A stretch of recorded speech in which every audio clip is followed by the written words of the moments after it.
I'm Kate from CrateInsider.com, and today we're taking a look at our preferred setup for air filters for 4-barrel carburetors. Now, starting with your 4-barrel carburetor, I've already put in our Joe's air cleaner stud kit. Already inserted that in the center. Next up, we are going to put on our Crate Insider flat air filter base. And this setup is really meant more for 4-barrel carburetors rather than 2-barrel.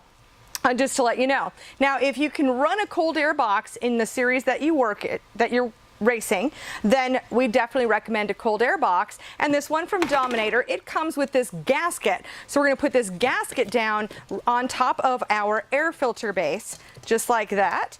Then next up, we're going to put our cold air box right on top of that, just like that. Now we're coming in with our Walker air filter. This is our 4-inch Walker air filter, and it just slides right inside, just like that. Now we've got our Crate Insider flat air filter lid, which will go right through that stud, and this is creating a nice sealed environment for the air filter.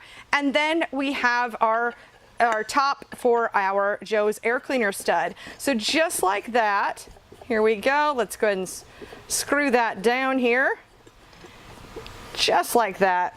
And now we have a complete air filter setup that's nice and solid, great for really isolating that air to keep it cool, and all of it sealed so to keep dirt and dust out of your engine. So hope that answers some questions, and hope you enjoyed the video. We have lots of other videos on our YouTube channel and on our Crate Insider website, also on Facebook.